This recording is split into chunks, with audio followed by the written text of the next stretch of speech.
Welcome to the Amazing Clarks Podcast on the Black Love Podcast Network. My name is Anthony Clark. And I'm Melanie Clark. And we are the Amazing Clarks. Clarks. We're both award-winning certified life and love coaches and a husband and wife duo that have been coaching together as a team for 22 years, and we've been passionately in love for 30 years. They call us the Amazing Clarks because we empower people to live amazing lives. So, how you doing, baby? I'm doing great. How are you doing? I am doing great. Before I get into telling you how great I'm doing, though, let the listeners know that on today's show, Yes. Melanie's going to coach me. Oh. She's going to coach me in real time on an issue that has been really, really bothering me. Mm-hmm. Hopefully I'll get some relief. In fact, I know I will. Yes, you will. It's connected to our topic from our last episode about inheriting our parents' sins. Right. And so go check that episode out if you guys want to know more about that.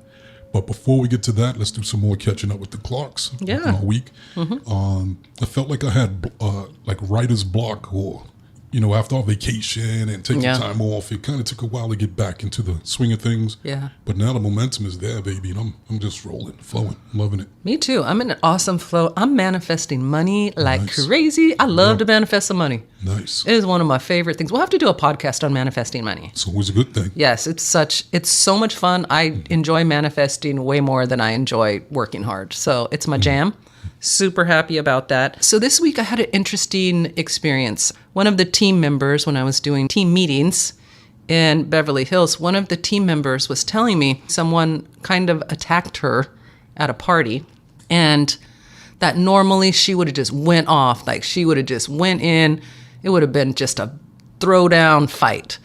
And she said something crazy happened. She said, as I started to react, I heard your voice in my head. She said it was literally like you were sitting on my shoulder. She goes, like in the cartoons with the angel and the devil. She was like, one side was like, do it, fight. And she was like, but you were right there. I could hear your voice and you were saying, don't do it. It's not worth it. Be the bigger person. Use love. Walk away from this situation. And she said, and it literally felt like your energy was around me, like you were hugging me. And I found that so interesting because you and I have heard that before, where people are like, I had a problem. And I thought, what would Melanie say? What would Anthony say? And then they've said, like, I can actually hear your voice in my head. So not only did she hear my voice in her head, talking her off the ledge, she felt my energy and my love. And then after it was all over, she got herself together. She said the next day she was out with someone, and then she was telling them that she went through that and that it was EIP, and that it was awesome because she recognized that she doesn't have to use fighting and violence to protect herself, that she can choose to shift her energy. Beautiful. And get out of a situation that could have went really, really bad. And I just thought that was just thrilling to me. I just loved hearing that story. FYI, people, if you're wondering what EIP is, and you got the big question mark over your head right now, there's an episode on EIP. There's an episode on that. So I assume everyone's listening. I assume everyone's listening to every episode. But you know what? From what I've heard, people like bounce around. Like they don't just listen to like in order. They don't do it in order. They kind of pick, and eventually they'll go through all of them. Like perfect example. This past week, my mother was like just ranting and raving about our podcast. The podcast, yeah. And she immediately went to the one about our family vacation when we went to visit her. Yeah. Of course, you're going to choose that. Why wouldn't she? Yes. Then she was like, I'm going to go back through the other ones too, but I'm going to listen to this one again. Like, that's cute. That's cute. Good. Yeah, do your thing, Ma. Appreciate it. Super cute. Yeah, she's a very, very proud mama. As she should be. Yeah. You're an awesome son. She should be proud of you. Oh, thank you. Thank you. I appreciate that. So, all right. So, hello, my name is Melanie Clark, and I'll be your coach today. How are you, Anthony? Okay. Let me start by saying that this is not something we normally do. We don't usually coach each other. We might ask each other our advice here and there. So it's kind of, So this is kind of weird. Do you feel a little bit concerned? No, as long as you don't bill me. I'm Okay. good. Okay. Yeah, I'm not going to bill you. Beautiful. Let me give my disclaimer before I get started. Anthony, do you give me permission to be 100% honest with you? It's always going to come from a place of love and good intentions. So, do you give me permission to be honest with you? Yes, I do.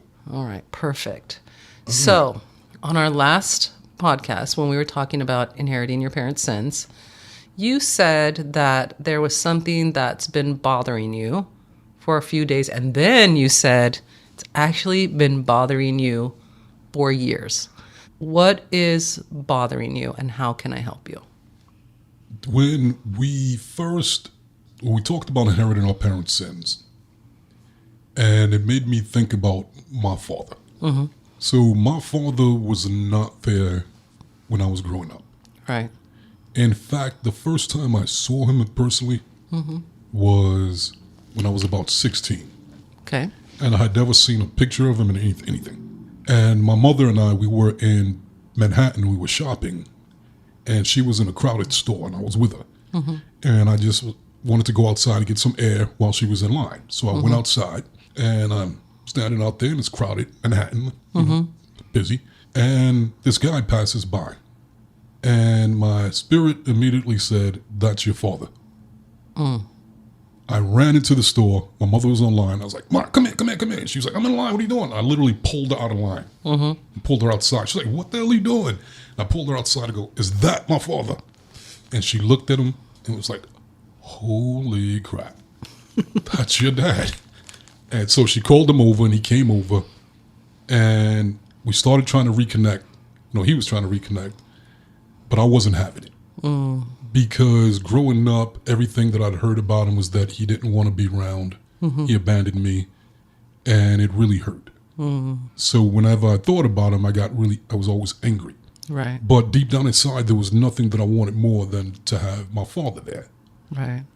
And having other kids with their dad and this and that it was really, really tough growing up because of that. Even though we reconnected there, that was only for like a week. And then he kind of went away because I was a jerk to him. Right. He had other stuff going on as well.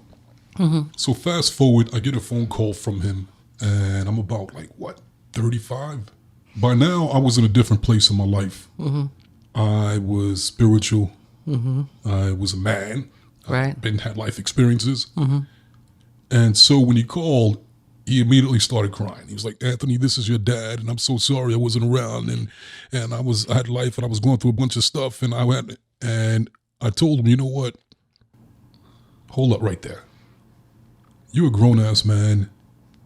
I didn't walk in your shoes. I don't know what you've been through. And we lost a lot of time, but now you're here. Right. Let the past go, and let's just start from where we're at." Right. And he just bawled and just thanked me, and over the next couple of weeks, I've created a relationship with him. So to make a long story short, probably too late, he was dying. He had contracted AIDS from a heroin addiction that he had.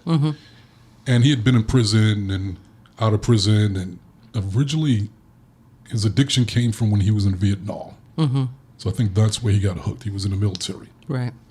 So I had about a month with him before he just passed away. And I was very glad to have that month with him.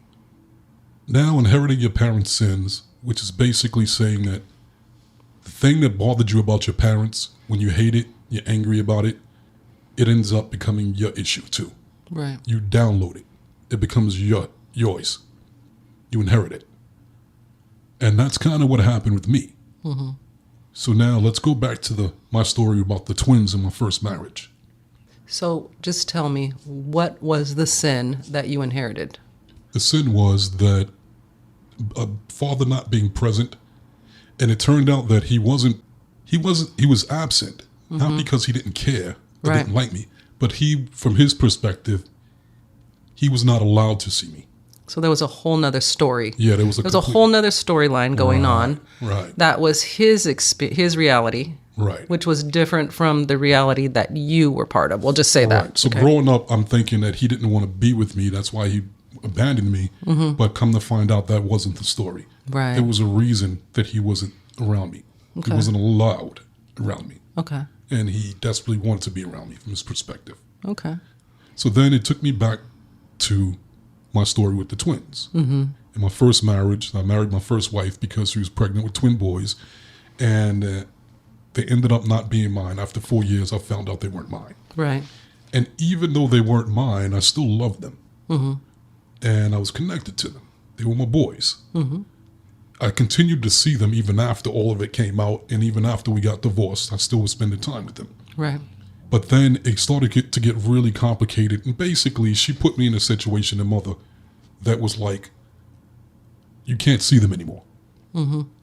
And I could still risk seeing them, but the relationship was getting really volatile, and it was just getting really not good, not healthy, not good. So instead of doing that, I decided to just back away after a while. Right. So during that time when that happened and you decided to back away, what were you feeling? Were you angry? Were you just like, I want to close this chapter because it's painful? What were you going through that influenced that decision? What influenced it for me, a big part of it, was that she didn't want to tell him the truth. And she wanted me to live this lie. Okay. Because she was ashamed and embarrassed. And she was like, I don't want them to know you're not the real father. I'm still telling them you're the biological father. And if you ever tell them that you're not, you're never going to see them again. So she was really on me about that. Right. But then they asked me questions like, why aren't you here? Mm-hmm. Why didn't you show up? My mother said that you don't love us. My mother said that you left us. My mother said, and it was like, wait a minute. So now I'm in a situation where I can't tell you the truth. Right. But yet I got to sit here and live this lie and be this bad guy and have you guys angry at me. Right. But I can't tell you my side of the story without being completely cut off. Right. And it just was creating more and more drama. And I just was like, you know what? I can't do this. This is just too painful. Mm-hmm. And I was still dealing with my trauma from the whole thing anyway. In the first place. Right. Fast forward now, over the years, they're grown. They're in their 30s, probably. Mm-hmm. But the last that I heard, they still don't know the truth. Mm-hmm. So they still think to this day that I'm just a deadbeat dad that didn't love them. Mm-hmm. That just up and left. So, like I thought about my father, like he did.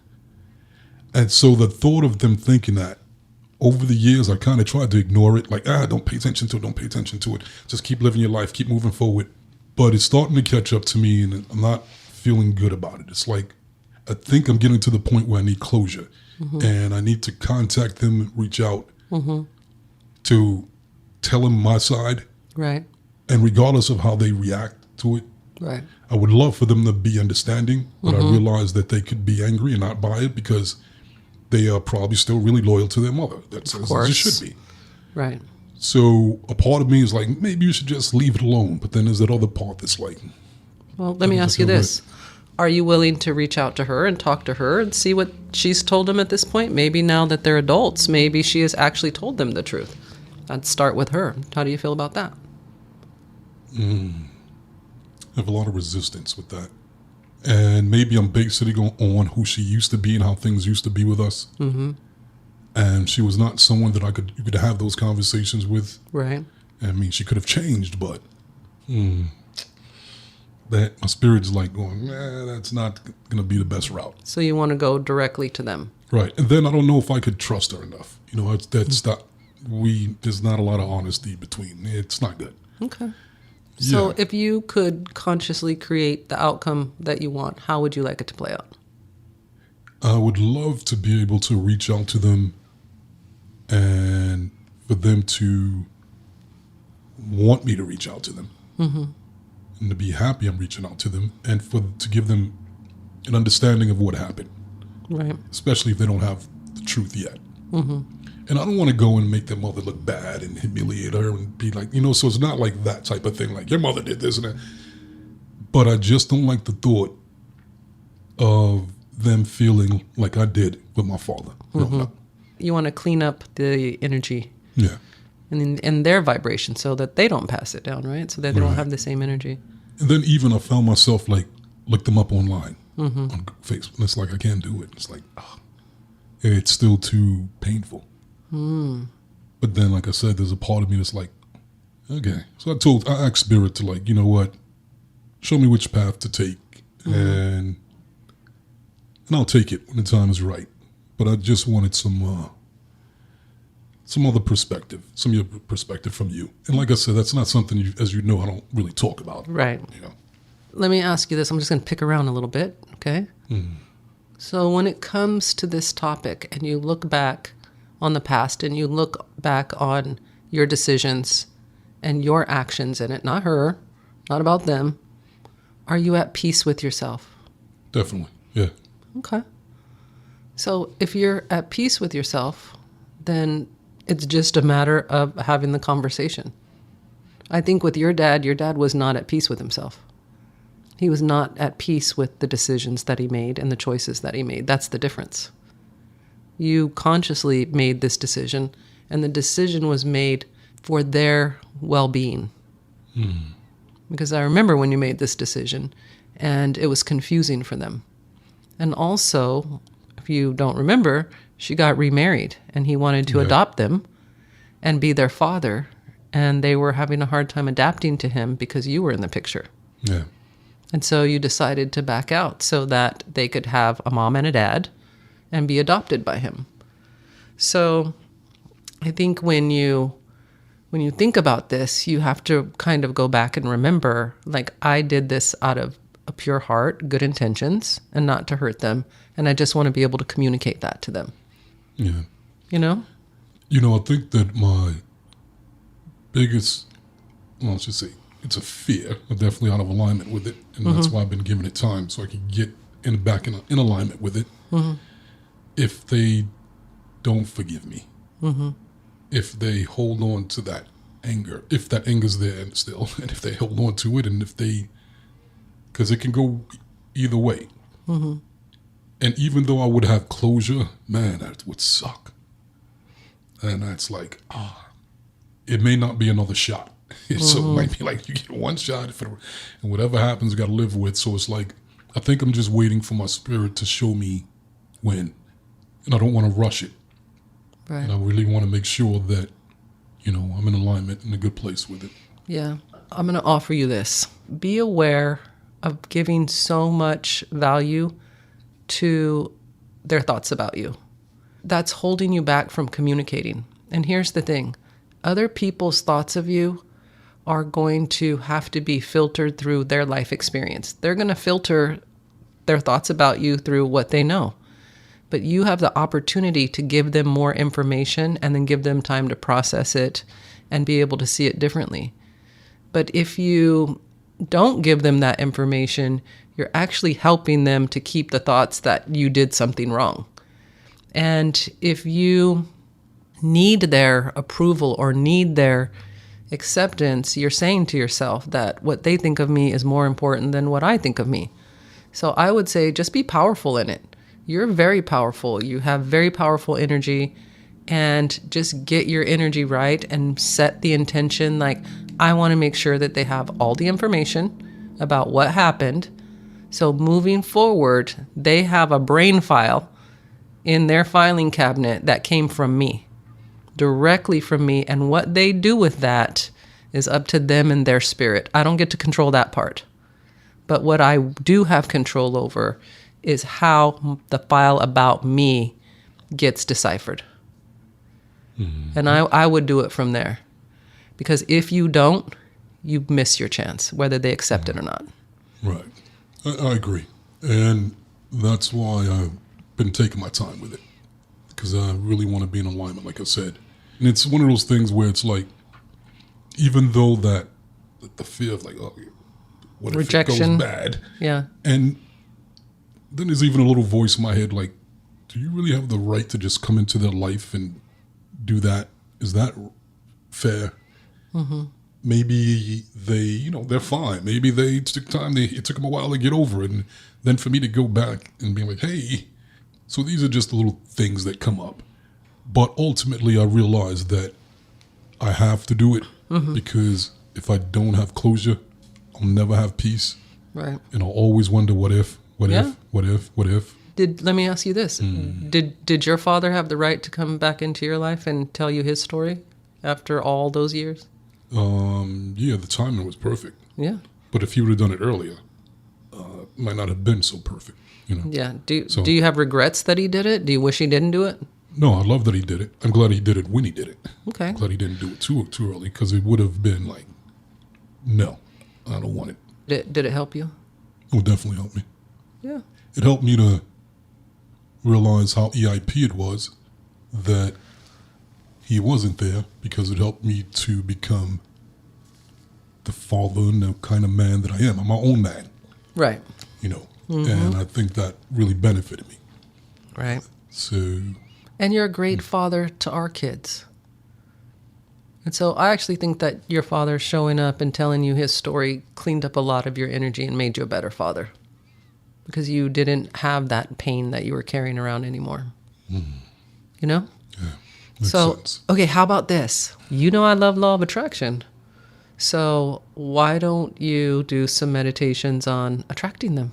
If they're ready and they want to hear from you, then ask the universe to bring them to you.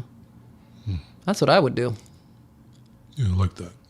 Because in that way, instead of you wondering if you're going to give them information that they may not want at all, if they want it, just open up that channel, open up the vibration of it so that they'll come to you. They can find you. They'll probably find you easier than you could find them. Right. Does that make sense? But thank you for being so vulnerable about this.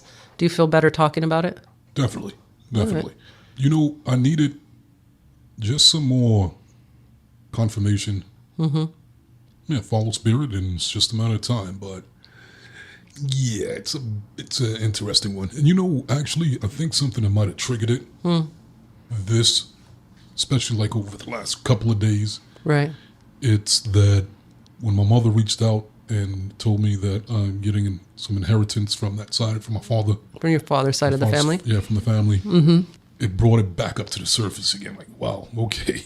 To me, it was like the energy that is around it right now. And then for that to come into him right now, to my world, it's almost like he's reaching out. Right.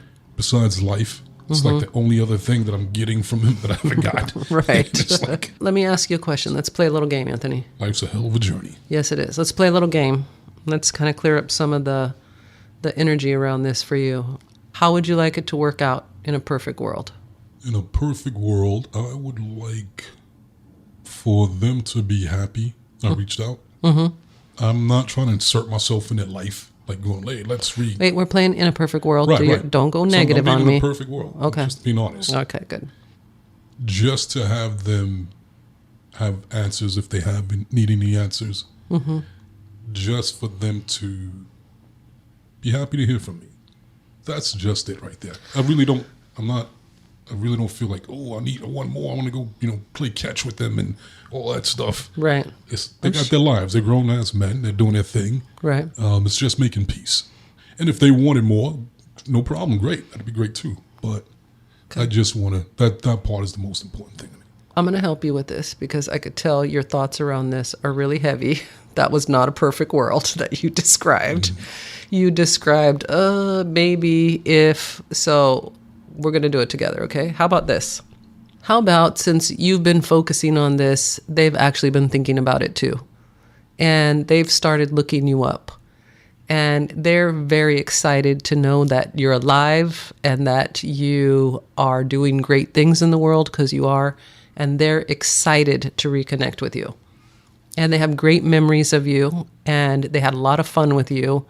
And when their stepdad just came in, they just noticed that life changed. They moved, their mom got married, and they don't feel traumatized from it. They just felt like a whole nother life just happened. And they're really happy to reconnect with you. To me, that's a perfect world. That would be awesome if it went down like that. And it could definitely go down like that. Because she did get remarried, and their life did change drastically. They moved, they went to a new school, they got a new dad, and they were little. So they may not have all these negative thoughts and feelings that you've created in your mind that they might have. Right. And I'm basing on the last time that we have a friend that she's still in contact. She had been in contact. Okay, with over the last couple of years, and she said that. She's the one that said that no, they still don't know the truth. Okay. Because she was shocked. Like, what? Wait a minute. She said the way that they were kind of talking about me was like, wow. But she didn't say anything either. Oh, okay. Yeah, so it is what it is. So that's why, Spirit will lead me. But thank you for, that's good. Yeah. I needed that. Well, I'm going to refer to EIP. Mm-hmm. Everything happens for a reason, right? It's always EIP. It's always EIP. And I know who you are, and I know your heart. I know that if you decide to reconnect with them, it's all going to work out. Right. And you know what else I think, too, that it brings up, like, when it happened, there were so many people that I felt like turned against me because they bought into her story. And people that were, like, close to me, that was like, wow, you really bought what she told you hook, line, and sinker. Mm-hmm. It was like spitting in the wind.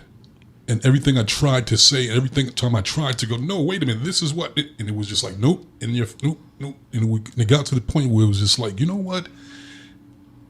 Stop going there. Mm-hmm. Create a reality away from anybody in that realm of thinking, because it was just too painful, just too emotional for me. So now to go back into that den, it's like, whoa, okay, all right, then get your head right, be spiritually ready. Right. Pick Melanie's brain, get as much information you can, in case I'm missing something. Right. I need that feminine energy, so in case there's something I dropped. You're being too hard about I'm it. being too hard about it. So let me ask you this. If you were coaching you, what would you tell you to do?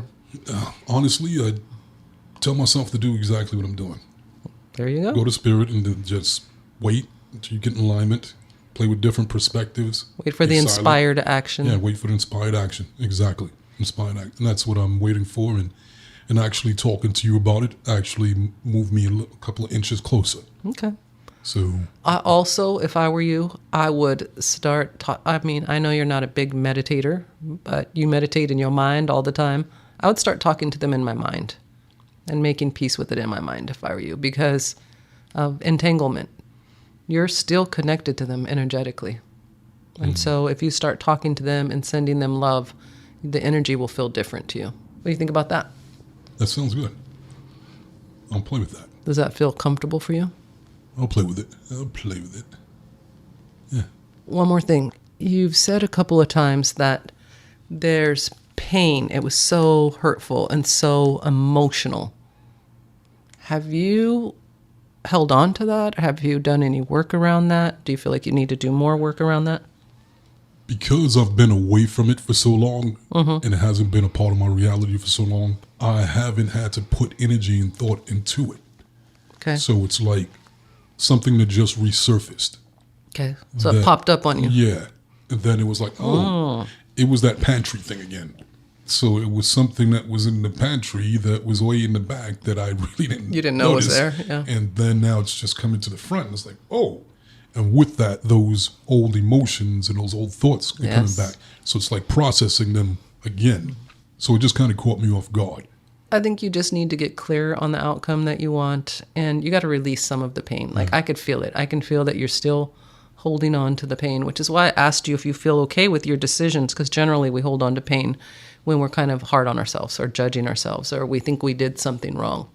So you've forgiven, what was he, 23-year-old Anthony, 24-year-old?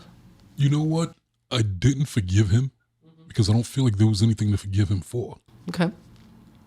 I just didn't like being in that, but I don't like living a lie. Okay. I didn't like being forced to, it was almost like blackmail. Right. Like, if you want to continue to see them, you better live this lie. But that lie is going to blow up eventually anyway. Why do you think she did that? I think she did that because she was embarrassed. I think she did that because I know she did it because she didn't want anybody to know the truth. She put a lot of energy into trying to deny to covering up the truth, even to the point of trying to convince me when it happened that maybe one of them were mine. Yeah. And the other one was the other guy. So Right. like, Okay, so I'm feeling some energy here. So have you forgiven her? yeah.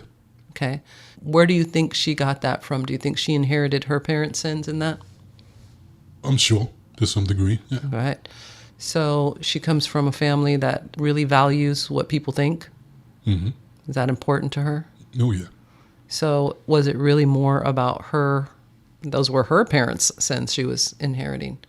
Right. Her choices in the way that she did things. Right. And so, like I said, I realized that we were young. Mm-hmm. That's just what it was. But at the time, like I said, I didn't like.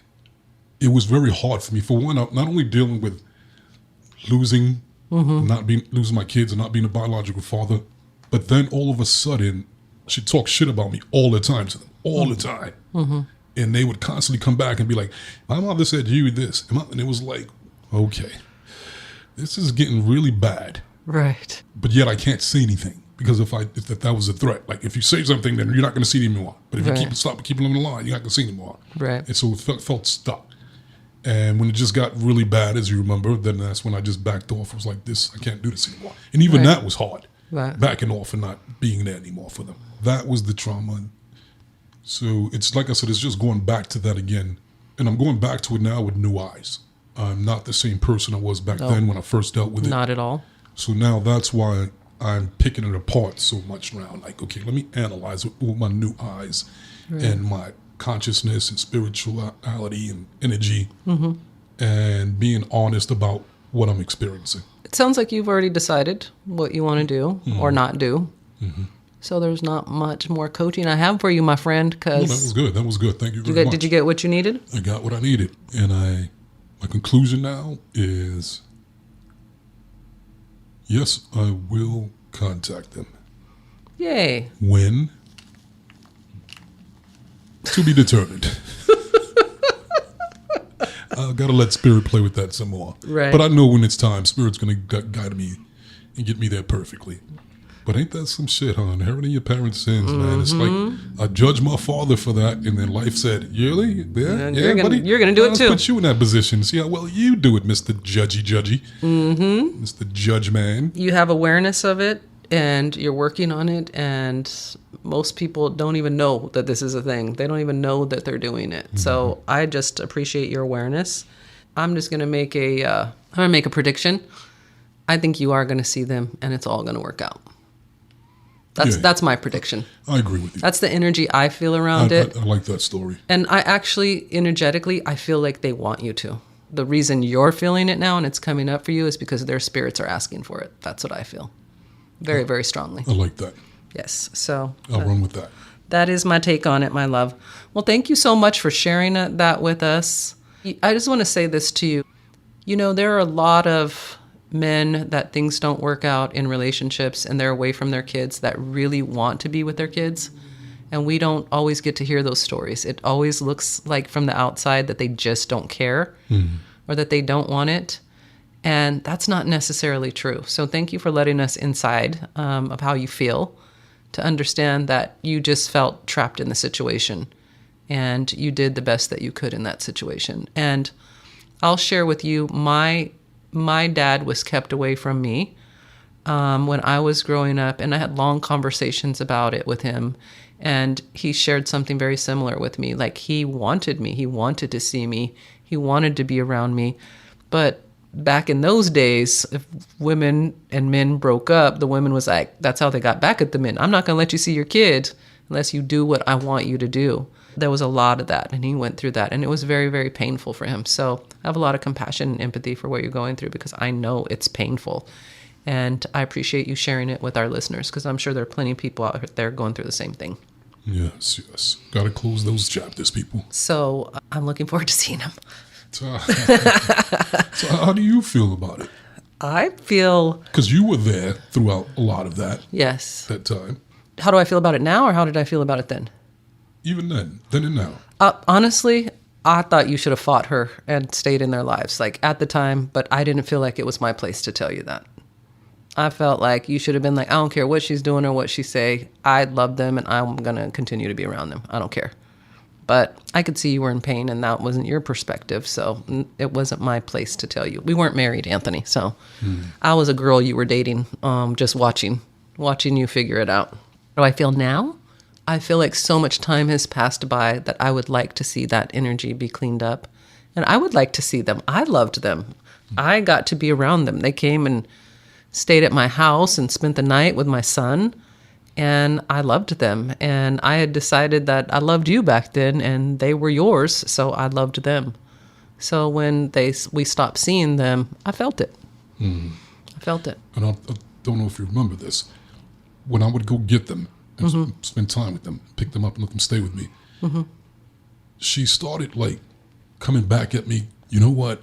They said that you were having sex with women in front of them. And it was like, what the just like crazy stuff like that. That was like, wait a minute. Don't even play like that. Don't even. And she kept coming back more and more with that, which was adding to the pressure of like, you know what? This is not good. The way this is going it's going to go bad. Really, really bad.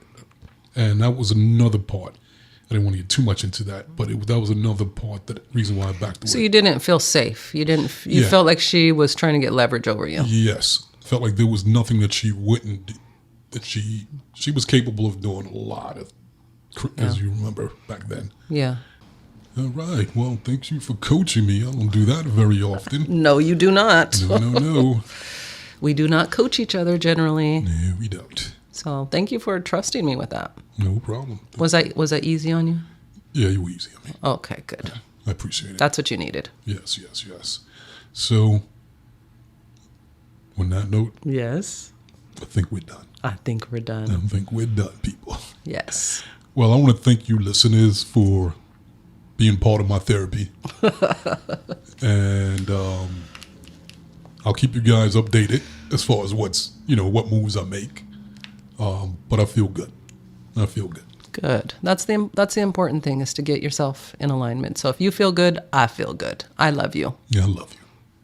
And I appreciate this journey with you. So on that note, I want to thank everyone, including you, Anthony. You're being part of the love revolution. You're doing personal work and you're sharing it and you're spreading the love, because I already know we go through the things that we go through so that we could help other people. So thank you for sharing your journey. And thank you for our listeners for listening. Please continue to follow us on social media. Everything at The Amazing Clarks. Continue to watch Black Love. Yes. And download the Black Love Plus app. I'm really loving that app because I don't want to say it, but I'm going to say it. I missed a couple of the Black Love episodes. I'm really excited about that, to be able to catch up. There you go. Bye, guys. We gave it to you. Now what you going to do with it? Exactly. Talk to you next time.